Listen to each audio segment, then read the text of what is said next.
My Seven Chakras, episode 172. Logic will get you from A to B. Imagination will get you everywhere. The seven chakras, swirling vortices of energy, positioned throughout our body from the base of the spine to the crown of the head. For thousands of years, this ancient wisdom has been passed on from master to disciple. What are the functions of these energy centers? And could these chakras help you unlock your destiny and find your true purpose? Welcome to My Seven Chakras. And now, your host, Aditya Jai Kumar. What's up, action takers? AJ here, founder and host of My Seven Chakras, the show where we dig deep into the ancient world to uncover nuggets of wisdom that can change your life. This is one show where we are working hard to ensure that science and spirit join hands to be able to solve big scale problems so that we as a species can evolve collectively. So if you're listening for the very first time, I want to thank you from the bottom of my heart for choosing our show. Today's show is going to be about hypnosis and will surely inspire you, along with providing you actionable steps that you can take today to transform yourself. But before getting there, I want to share with you our latest iTunes review that has definitely hypnotized me. This review is by a person called Ripple on Stillwater. The username is Ripple on Stillwater, and it reads, "So enjoy binging on My Seven Chakras. Your message and those of your guests are what I've been longing for as I've been on my own spirit quest. I'm so blessed to have found My Seven Chakras. Keep them coming. Thank you." Action Tribe, if you want your own review to be read out as well, make sure you leave us your thoughts, your experiences, and your views in the form of an iTunes review. There are two simple ways you can do it. If you're already on the podcast app on your iPhone, just hit reviews and then write a review. You can also type in this link on your browser to directly jump onto the iTunes review page. The link is my7chakras.com/review. That's my7chakras.com/review. If you are on a spirit quest, if you love the content on the show, if you've taken action and seen some change in your life, make sure you write a review because every review counts. Reviews basically let iTunes know that you're loving the show, and as a result, we get more exposure and are able to create a larger impact on the world. All right, so we are finally ready to welcome our very special guest for today, Yasmine Verberckt. So Yasmine, are you ready to inspire? I absolutely am. Awesome. Yasmine Verberckt is a certified hypnotherapist, public speaker, and Reiki Level 2 practitioner with a thriving practice in California and Europe. She's passionate about helping others, whether it be through hypnosis or in everyday life. Her innate ability to listen assists her in her goal to help and teach others that limiting beliefs are just that, a belief. Beliefs can be altered to new thoughts, ideas, and therefore emotions and feelings. Yasmine, welcome to My Seven Chakras. Before we move on, could you take about a minute and tell us a bit more about you? Yes, I'd be happy to. So as you mentioned, my name is Yasmine, and I am indeed a certified hypnotherapist. I'm also a Reiki practitioner. I was born and raised in Belgium. I lived in Paris for a few years, spent some time in Australia, and now I currently am in Los Angeles. I've been here for 10 years. And in my practice, whether locally in one of my offices or with people around the world via internet, I use hypnosis as a tool in therapy to help people create that different paradigm, different programming, different belief system. In other words, we work on a subconscious level, which allows us to change our automatic thoughts, therefore our automatic feelings, and therefore our actions. And I absolutely love it. And I consider it my job to teach people how to re-empower themselves and stay empowered for the rest of their lives and be able to tap into that. Well, that is amazing. I can't wait to learn more about how you do that and the change that you've been able to influence on people's lives. But before that, let's begin with some inspiration. My question to you is, what is your favorite inspirational quote, and how do you apply this quote in your day-to-day life? Yes, well, Albert Einstein in general is one of my favorites, and he has many to choose from. Mm-hmm. But one that I use on a daily basis is the one where he says, logic will get you from A to B. Imagination will get you everywhere. And it sort of serves me as a reminder on a daily basis where I very often, and perhaps some other people out there as well, we get stuck in wanting to explain things, wanting to understand that which we experience, that which we call reality. It has to make sense in some form so that we can accept it, whichever it may be. Now, when I repeat that quote to myself, it reminds me that imagination and the power thereof is a proven science. It's physics. And if it's logical to someone a whole lot smarter than me, someone like Albert Einstein, then I can allow myself to accept some of the things that may not make any logical sense to me, and therefore I can let my mind rest and ease a little bit and use it by tapping into my ability to imagine, my ability to visualize, and not think I'm crazy or it doesn't make sense or this is all just made up. I can allow myself to do exactly that without having to fight it. I really love this quote. Action Tribe, go back to the days when you were a child, when you would daydream, Yes. when anything was really possible. Because as we're learning today, as Yasmine has shared, sometimes logic really limits us, but imagination will get you everywhere. So don't forget about your imagination. And with that, let's dive in. So Yasmine, what is your definition of hypnosis? Well, hypnosis to me, first and foremost, it's a natural state. So it's something that's a part of every single one of us. Just like we breathe, we have a breathing mechanism. We have blood flowing through our body. It doesn't matter where you're born, what foods you eat, what climate you live in. It's just a part of who we are, a part of how we operate. So hypnosis itself is just a very focused state in which we gain automatic access to the subconscious mind, which is the part of your mind that drives your automatic actions, the things you do without even thinking about it.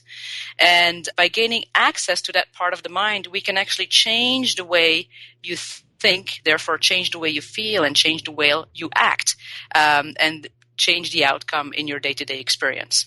Wonderful. So I loved your definition. It's a natural state, and I'm glad that you made that clear to everyone. It's a part of the human experience. Through this state, we get automatic access to the subconscious mind. And as a result of that, once we get access, we can change the way we think, we can change the way we act, and we can transform our lives as well. So love the definition. My question is, what are some of the challenges that you've helped people overcome through hypnosis?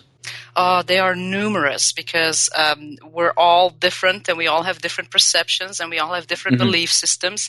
So even one thing can be experienced differently by different people. Anxiety, for example, is one that's sort of has gotten to epidemic proportion throughout the world. Teenagers who have to take medicine just to be able to get through the day. So helping people overcome anxiety is really just so powerful because it changes their entire outlook on life and the way they experience it. The most powerful one I've experienced was quite extraordinary. A person that was referred to me by a psychiatrist who didn't have use of her left leg. Now, there was no medical reason that she couldn't use her left leg, but yet she had no function of it. And so the psychiatrist made a diagnosis, referred her to a hypnotherapist. She ended up at my doorstep. We talked. And it was very clear to me that what needed to be done, and when I explained it to her, see, the mind or the brain itself doesn't have any nerve endings, right? It's just like our nails and our hair. It doesn't have any feeling because there's no nerve endings there. So for the mind or the brain to be able to draw your attention to something that hasn't been processed and released and let go, it has to put it somewhere. Well, where is it going to put it? It has to put it somewhere in the body so that we can be, it's sort of like a red flag. We can draw some attention to it. Hey, hello, something needs to be done. So what happened was she had experienced such trauma in her life repetitively where she felt like she couldn't walk out. She was stuck. She couldn't walk out. She was stuck. So when we started working around that, I was thinking, this may be a little bit more of a long-term therapy. She actually ended up walking out of my office after the first session, which was unheard of. And I'm not sure if I'll ever see it again, but it is so powerful. Sometimes we get so stuck in our thinking that we hold on to emotions. And when emotions get stuck in our body, it can cause things like chronic pain. It can cause things that the medical world can't even explain because it doesn't make any logical sense. So then we have to work on the emotions, release them, set them free, and it changes people's lives tremendously. Wonderful. Love that story. And it's really amazing to note that she couldn't use her left leg, but after some work, you sort of uncovered that she experienced some trauma in her life, traumas that she couldn't really walk out of, right? That's exactly. And because of that, she had some emotions that was stuck onto her deep in her subconscious. And once she was able to let go of them, she was able to use a leg and literally walk out of your office. Now, you spoke about the power of the subconscious mind. Could you give us some real life examples of how powerful really the subconscious mind is? Yes, absolutely. Well, first and foremost, it's important to know that our mind doesn't know the difference between reality and fantasy. And I can prove that to you, right? When we've all been to the movies, we've either watched a movie at home or went to the theater, and we go there and we either pay or we rent something or we may watch something online, and we get ready and we were all excited. We make our choice, and if we're lucky, if it's a funny movie, we'll laugh. If it's a sad movie, we may cry. If it's scary, we may get scared. In other words, we know what is being projected at us is not real. We know these actors are paid. They probably recorded it a very long time ago, but our body and our mind is responding to it as though it was real, as though we are a part of it. Why? Because our mind can't tell whether it's happening in your life or whether it's just a TV of performance on the screen as we logically know. The body responds to it. So in that same sense, we respond to everything around us, right? We smell something, we feel something. We touch something, we feel something. We hear something, we feel something, etc., etc., etc. So we have automatic responses to it. Now, how did that happen? How did that get there in the first place? Mm-hmm. Well, when we're born, no matter where you're born, generally speaking, we all pretty much are the same. We have a breathing mechanism. We have blood flowing through our veins. And it's after the time that we're born that we start to learn from the people around us. Our parents teach us certain things, our teachers, our friends, our neighbors. Each and every single person we're in touch with teaches us certain things. If you walk outside with your hair wet, you may get sick. If you don't finish your plate, you're not going to grow tall. And, fill in the blanks. We all know what we were told when we were young. So some things are considered positive and some things are experiences that are not so pleasant. Perhaps the first day at school where you felt all lonely and mom left you there and you felt maybe a little bit rejected or abandoned, perhaps wasn't so pleasant. And that automatically creates a memory in our subconscious mind. Consider it a computer system, a software or hardware in this case. Now, so we're literally little sponges walking around. Whatever happens, we just soak it right up because we don't know any better. We don't have any logic or any reason at that point to process that information. We just accept it. Now, after we're about 8 to 12 years old, the teenage years, for those of you who have kids, we very often hear parents say, I can't believe it. It's like my teenage kid thinks it knows everything better than I do. And why? Because we start to form our logic, our reasoning, our ability to analyze, and based on these three, we make a decision. Right now, the people that are listening are logically thinking, they're reasoning, and they're analyzing that which I'm saying, if it makes sense to them, and based on that, they make a decision whether they accept it or they don't. And then we have that other thing called willpower. Now, obviously, we don't stop learning after 12 years old. We use the law of repetition to gain access to our subconscious mind and to still create things that become automatic. Driving is a good example. Learning a new language, for some of us cooking. And how do we learn that? We repeat. And in the beginning it may be hard and difficult, but after a while it becomes so automatic that you don't think about it anymore. You just do it. How often have we driven somewhere and we make it to our destination, we turn off the car and we're like, oh my goodness, I don't even remember making a left or a right turn or taking the exit of the freeway. Your subconscious mind did it automatically. Why? Because you reached it by using the law of repetition, and therefore it could do so without you even having to pay attention to it. Now, how is the subconscious mind so powerful? Well, it is 88% of your total mind power. So in that sense, it becomes really, really important to become aware of the things that we tell ourselves, because we have about 60 to 70,000 thoughts a day. That's just the stuff we tell ourselves. That's not even taking into consideration the environment and the people around us, which also has access to the subconscious mind if it's repeated over and over and over again. So therefore, it's extremely important to become aware of what you expose yourself to, including your own thoughts, how you're feeling every day, because if it's repeated over and over and over again consistently, it will become a part of your subconscious mind, of your 88%, and it will drive your behavior in that same direction. And that's very often while people feel stuck, they're stuck in a pattern, they're stuck in a cycle. Well, we have to break that cycle, and you do that by reaching the subconscious mind and creating different automatic changes. Wonderful. So I loved your explanation. You spoke about the fact that our mind does not know the difference between reality and fantasy. So if something is not real, like for example, we go to a movie, we know that it's not real on a very logical basis, but our body is responding to it as if it were real. So whether it's a horror movie or a comedy movie. And I think what you told us is that it's important to be aware of the things that we are telling ourselves and also of the type of media or the communication that we're exposing ourselves to, because those as well will have an effect on our bodies, our mind, and ourselves, right? So that could be, celebrity gossip news or maybe political news as well. Those things, even though might not be real to our individual lives, one-on-one, have an effect on us, right? Absolutely, and that even includes songs. How often do we have songs stuck in our head, but if you listen to the lyrics, it's really not all that pleasant. So yes, everything matters. Absolutely.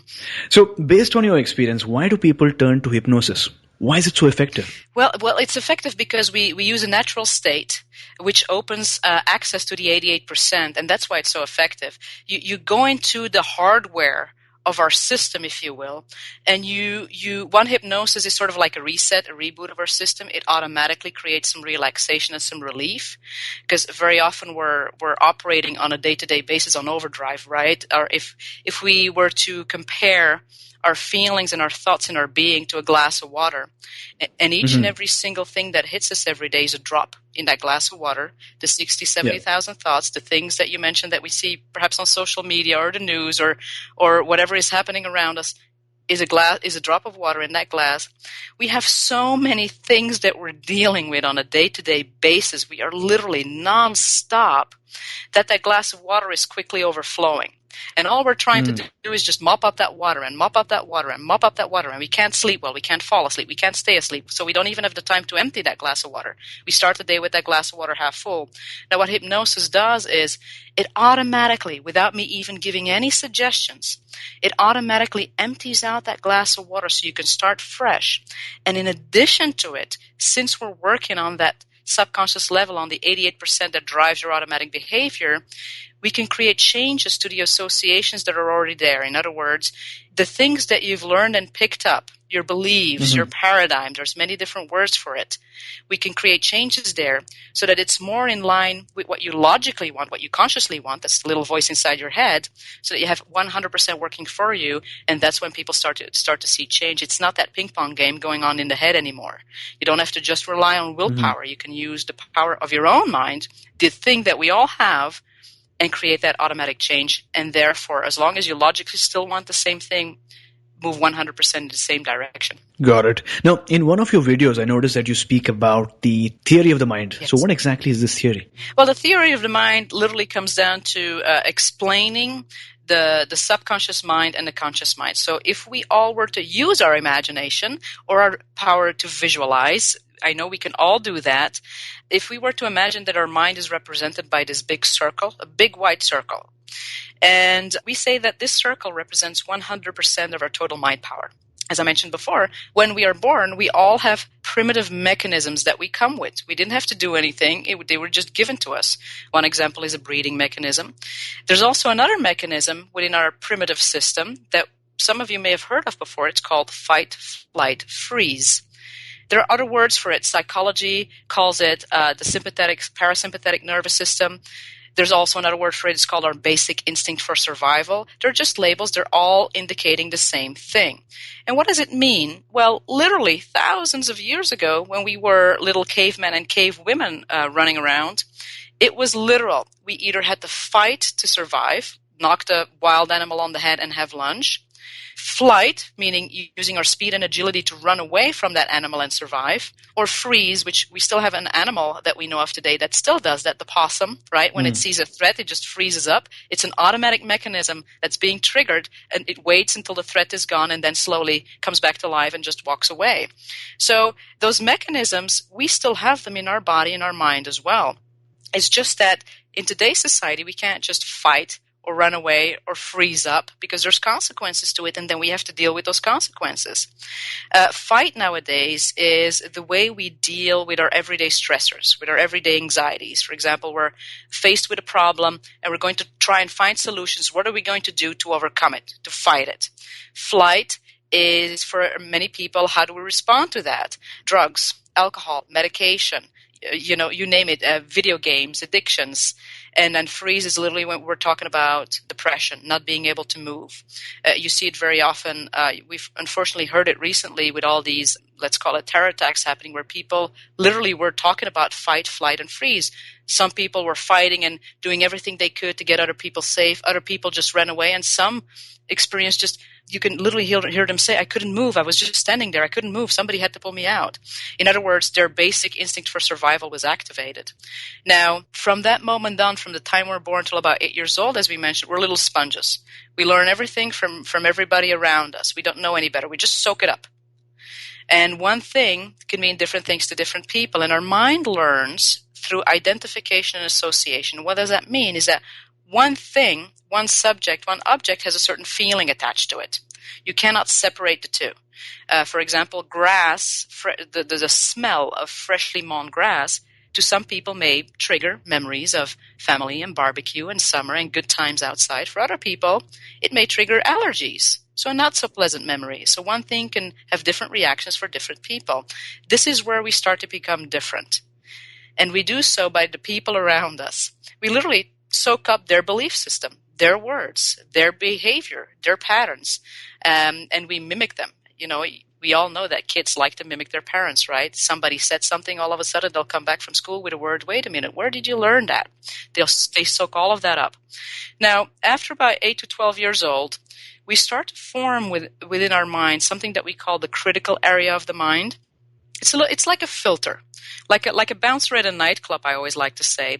It sort of keeps everything that's inside, everything that you've learned so far, it keeps it safe, which is a good thing because otherwise we have to learn how to eat every day. We have to learn how to dress every day. We don't think about it. We just do it. It's automatic.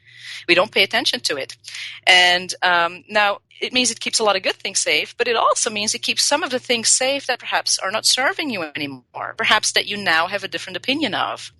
And then after 12 years old, after that filter is in place, that's when that logic, that reason, that ability to analyze, the decision-making and the willpower start to form. And we start to form our own decision. We start to think for ourselves and make our own conclusions out of that. Now, these conclusions over time may become different from what you've learned as a child.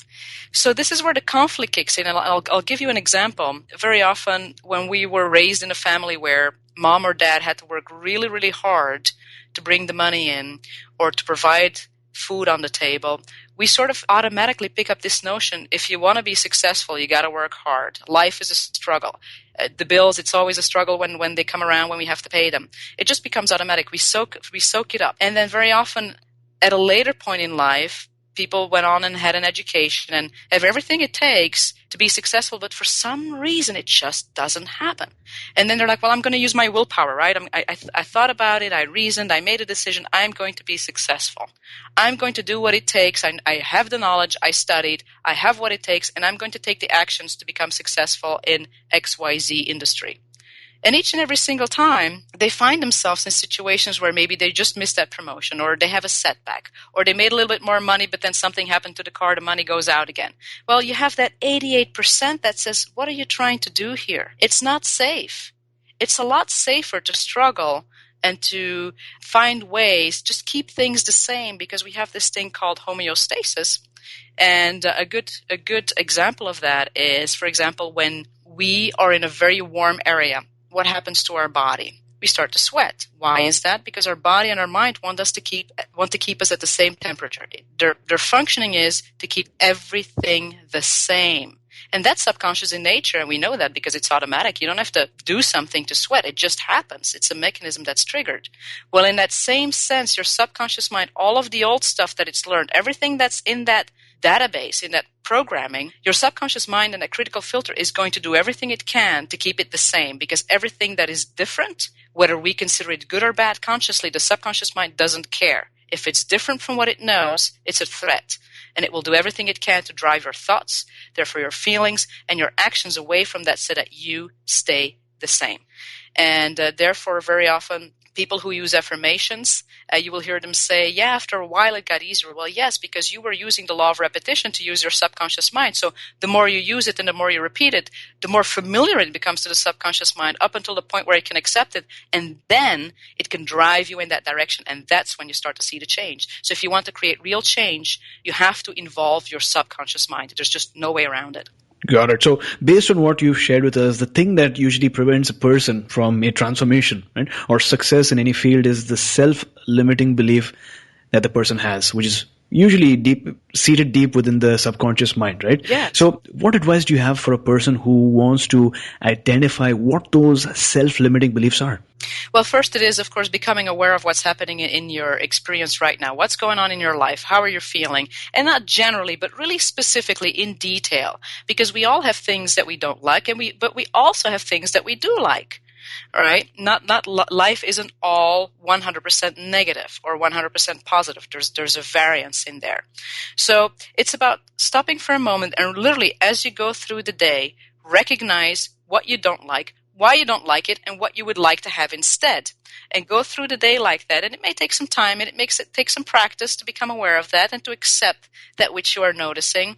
And then from that, you shift your focus on what you do want, and you start taking steps. What is your first, next logical step? Only the first next logical step, because if we're going to look too far in the future, the fear, the worry, and the doubt is going to kick in because it's too different from what we know. In other words, our subconscious mind will already start kicking in that basic instinct for survival, the anxiety, the bad feelings, the negativity.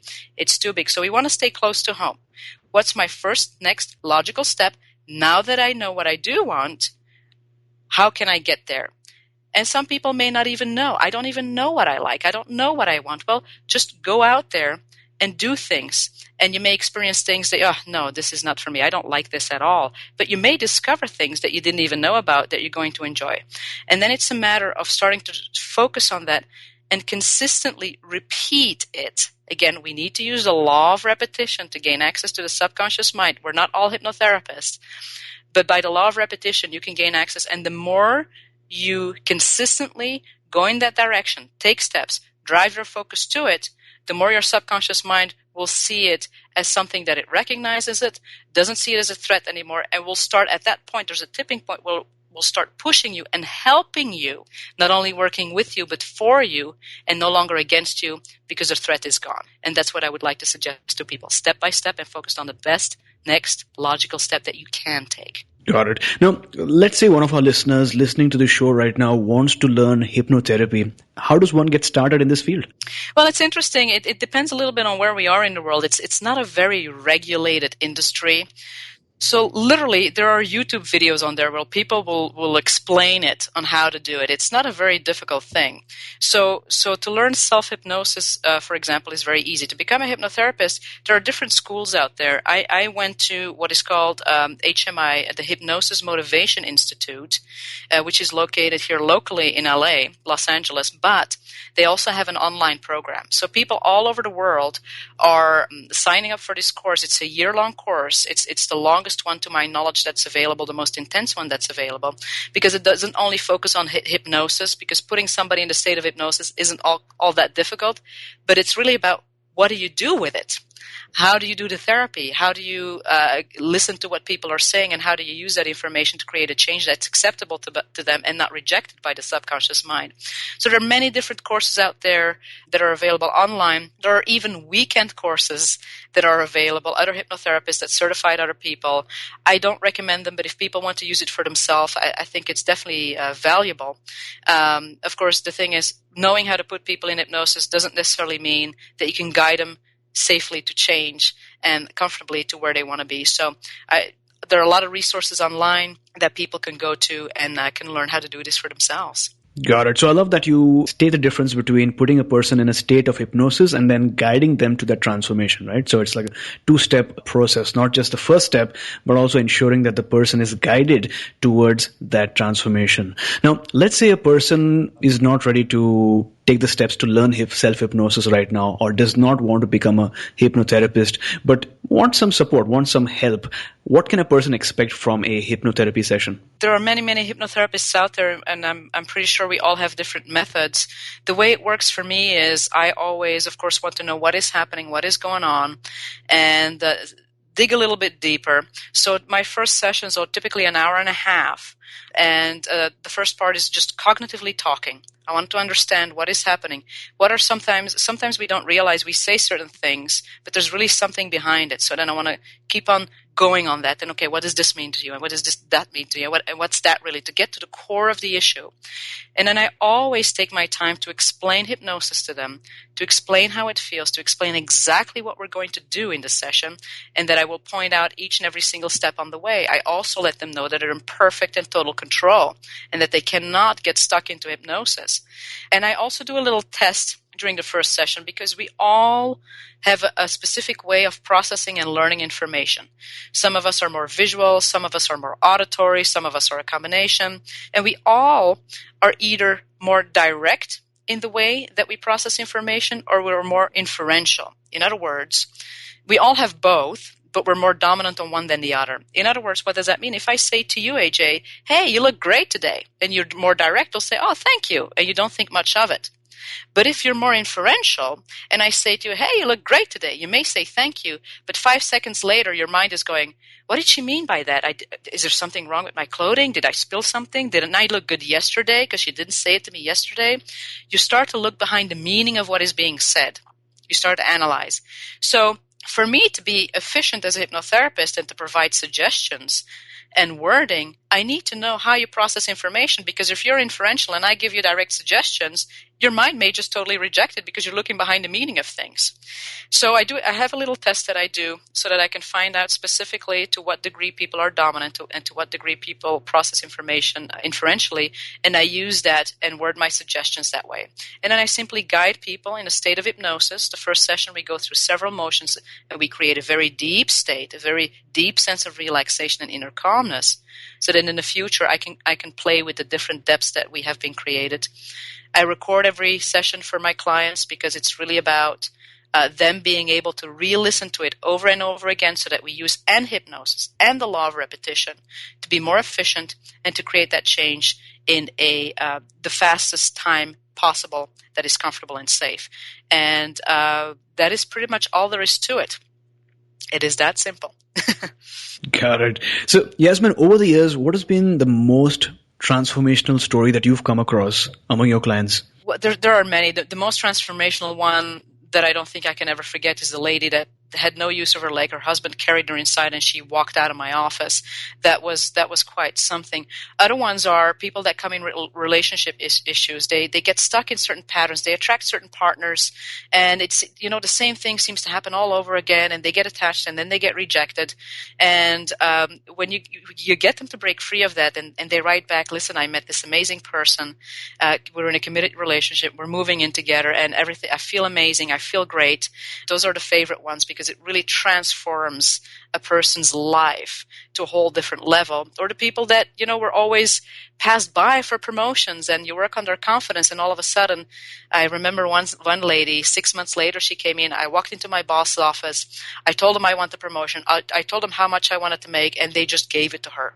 And it had never happened to her before. So it's really interesting on what is possible, and the stories are endless. That's the fun part of my job. Love that. Now, based on what you've shared today, I'm sure many of our listeners want to take some action or want to build some momentum towards that transformation. So what is that one action step that you'd like to share with our listeners today who want to learn hypnosis? Well, the beauty of it is that hypnosis happens to us whether we like it or not, or whether we believe it or not. We go through a natural stage of hypnosis at least twice a day. And we may have heard from other inspirational teachers out there that, when you do your affirmations, do them right before you fall asleep or right when you wake up in the morning. But what they don't mention is the reason why. And the reason is there's a time frame in between the moment where you actually fall asleep and lose consciousness and the 30 minutes before that. 30 minutes before the moment where you actually fall asleep, you go through a natural state of hypnosis. The same thing when we wake up. You know that feeling in the morning when you open your eyes and you know you're waking up, but the body isn't quite up to speed yet, and it's all a little groggy in the head. That's a state of hypnosis. Mm-hmm. So when you know that, you don't really have to do anything particular other than going to sleep and waking up, and you have that gift of hypnosis. Now, the question is, of course, what would you like to do with it? Yeah. Right? Are you going to watch the news? Are you going to go on Facebook? Are you going to go on Twitter or Instagram or whatever it is that you do? Or do you want to use that time and perhaps give yourself some good feeling thoughts? Watch some positive YouTube videos. There's a lot of inspirational teachers out there that are available to us. It's all free. And it's just a matter of when do you decide to watch it. And you can use that state of hypnosis that happens to you each and every single day and create it yourself. So Action Tribe, to access today's show notes, visit my7chakras.com/172. That's my7chakras.com/172. No other circumstances are more conducive to the realization of your true nature than the present circumstances within which you find yourself. These are some encouraging words by Meta Zeti. Action Tribe, you are where you are for a particular reason. All that you've done in the past has brought you to today. So don't wish that you were somewhere else. Don't wish that you had taken some other decision. Don't look back at yesterday wishing that you had not done something, because the past cannot be undone.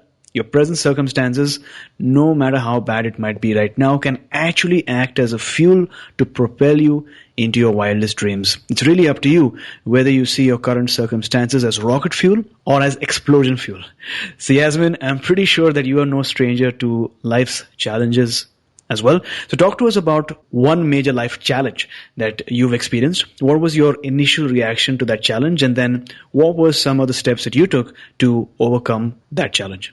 Yes, absolutely. I mean, even as a hypnotherapist, life is life, and we have to undergo things. I obviously wasn't born a hypnotherapist. I was a hotel manager and traveled many different countries, lived in different continents, and was working the corporate world, working on a treadmill, 16, 18-hour days, 6 days a week, nonstop. And it was up to a point where I became sick. I became ill, and I was under 30 years of age at the time. And the doctor told me, listen, you're pretty young, but you have shingles. And shingles is sort of a reactivation of the chickenpox virus that stays dormant in our body. And it can be triggered by three things: age, when we're getting a little older, our seniors; disease; or stress. Well, I didn't have to look very far what the cause for me was. I knew it was the latter, the stress one. So I had to take 10 days off, and after 10 days went straight back to work. And back on the treadmill, same thing. And within a year after that, my physician told me, listen, I don't want to alarm you, but I think we need to look into checking just to make sure that you don't have breast cancer. Well, that was a big blow. I was still under 30 years of age and never ever would have considered that something major would happen to my health. I was still too young. So we went through all the motions, and this was spread over weeks until I was fortunate enough to meet with an expert who explained to me, listen, after the biopsy, it's not breast cancer, but what we did discover is that the lumps that were created in your body are caused by stress. So they put me on this big vitamin regimen, and at that point, it was time for me to listen. It was time for me to let go everything that I knew and that I was so good at, and that was providing my livelihood. And I had to make the very hard decision to quit my job, and then there you are, now what? Right? Everything that you've known so far is gone. What do I do now? I don't know what I want to do. I don't know what I like. I don't know what I can do, but I do know that I have to work. I have bills to pay. I have to eat. I have things I have to do. And so the way I approach that is literally just by, okay, if I don't know what I like, well, then I guess my first step is to figure out what I do like so I can go into that direction and we'll see what happens. And I started just going to different things. I went online. I started hiking. I went kayaking. I went to do this. I went to do that. I went to meet people just to find out, what do I like? I don't even know myself. We were so busy creating relationships with people around us and building our careers that we forget to build a relationship with ourselves and get to know ourselves. So I believe that was step number one. And looking back, that's where I started. Who am I, and what do I love?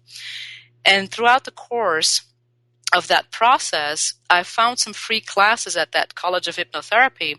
And so I was like, all right, I remember hypnosis. I was lucky enough to be hypnotized when I was 5, so it was a part of my subconscious mind, of my belief system. I knew what it was about. And I went there and I absolutely loved it. Oh my goodness, of course I love it. I remember it now. And I looked into what it is that I had to do. I looked into what it takes to enroll in the school. And what's my next best logical step? Let's get the data, let's get the information to see if this is something I can do and I can resonate with.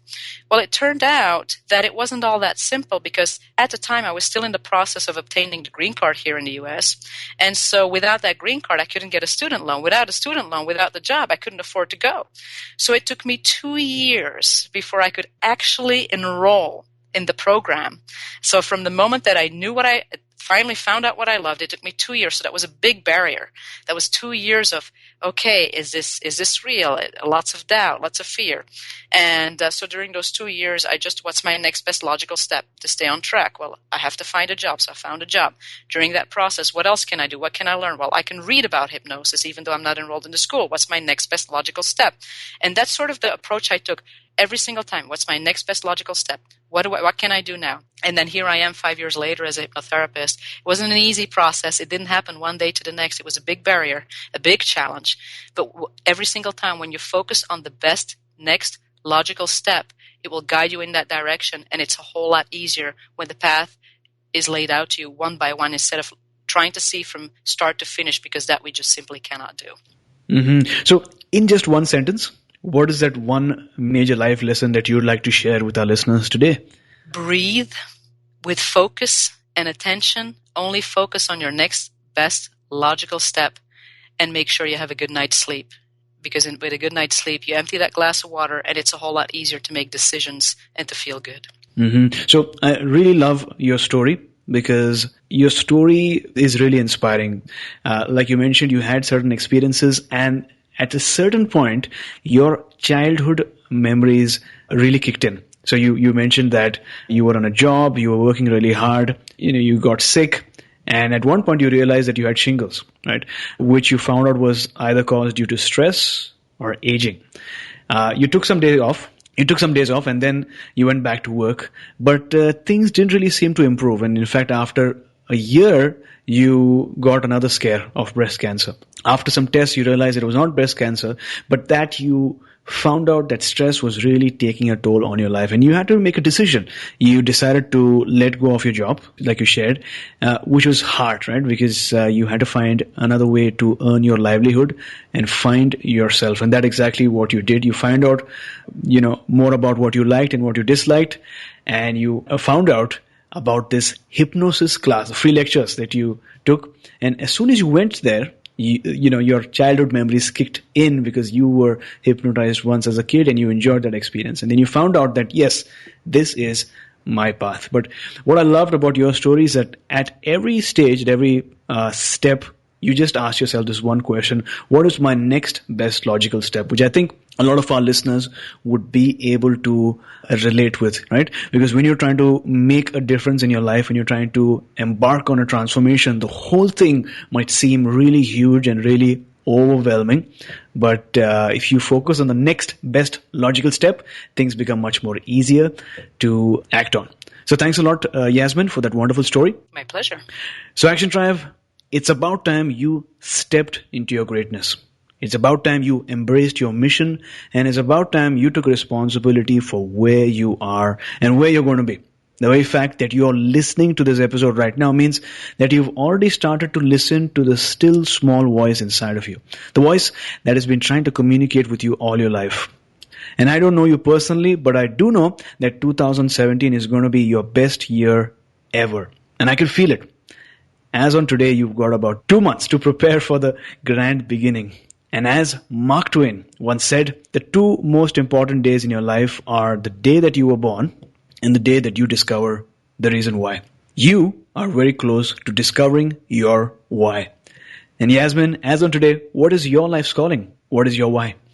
Well, my why, I really think, is to teach, by my own journey, to teach people how to get to where they want to be, how to discover where they want to be, and to really teach them how to re-empower themselves, take that power back from people around them, from themselves, from products or services, and to keep holding on to that, because we all have the mechanism that was given to us. We all have the ability to use the power of our mind in addition to our actions to get to where we want to be. If I could do it, I was a corporate girl. I didn't really believe in anything unless if it was scientific and I had tangible proof. But here I am today as a hypnotherapist. If I can do it, I know for a fact that anybody could do it. And it is my mission, my calling to help people understand that and to achieve that. Wonderful. Now, going back in time, was there ever a conversation or a phrase that you read in a book or an experience that you had, a defining moment that really changed things for you?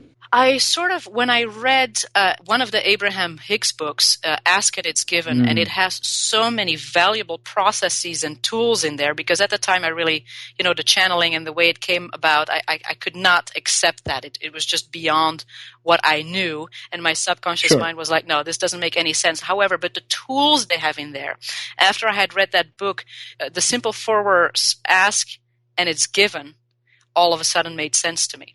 And that was, I think, a pivoting point in my life.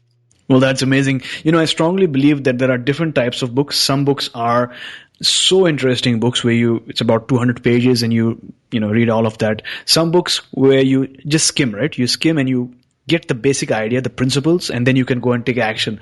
Whereas there are some transformational books where if you just read the title, it's so powerful, right? Yes. And it seems like this book falls under the third category where, you said ask and it's given, right? So I think that's really powerful. Thanks a lot for sharing. And with that, we've arrived at the very last round for today, the wisdom round, which is a rapid fire round that contains 4 questions. So Yasmine, what is the best advice that someone's ever given you? It's some old advice from my grandmother, it's sleep on it. If you get stuck on trying to solve a problem, whatever it is, and you can't get it out of your head and you don't know what to do, very likely your glass of water is just full and you can't make any decisions anyway. So take a nap or sleep on it and revisit that same subject the next day. I think my grandmother had it all right. She may have not understood the concept behind it, but it's true and it's still true today. So name a personal habit that keeps you going. Well, it's one that we've all heard before and we know it. It's meditate, create mind gaps, as I call it. Teach your mind how to become still.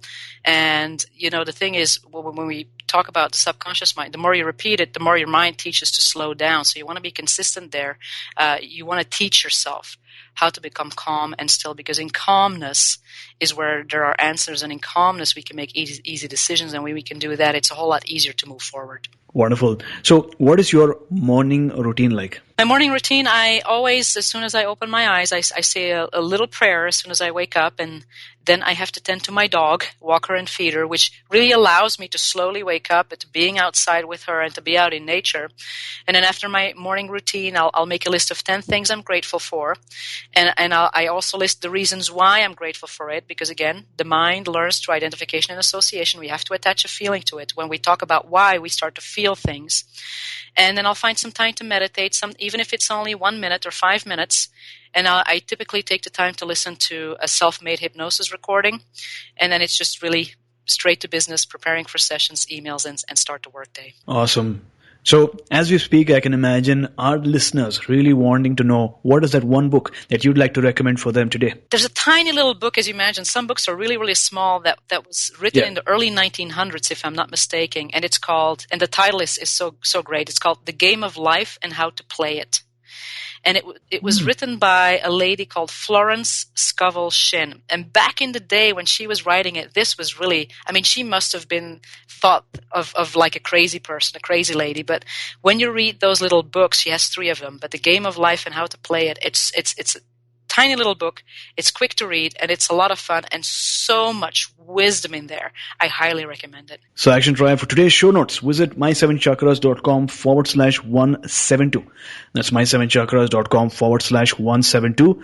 Yasmine, thank you so much for coming on our show today, sharing your story and also sharing some of those incredible insights about your clients and what we can do today in order to see a transformation. Before you go, tell us one thing that you are grateful for, and also tell us the best way we can find you online. Well, thank you. Well, what am I grateful for today? I'm grateful to have discovered my passion, to have discovered my calling, and to be doing exactly that and living my life that way. So that's the core of what I'm grateful for today, absolutely. And people can find me online or on YouTube. I'm everywhere. My website is the best platform, which is simply www.happyinhypnosis.com. So there you go, Action Tribe, happyinhypnosis.com. If you want to know more information about how you can use hypnosis to take away those self-limiting beliefs and head towards your life purpose, your life calling, and your transformation, then happyinhypnosis.com. We'll have the links up in the show note as well.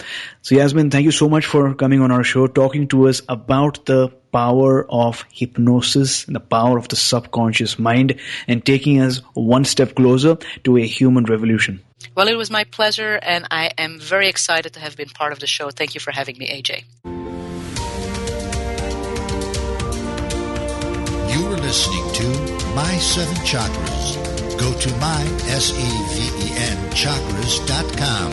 Download your free gift, get inspired, and take action. Transform your life today.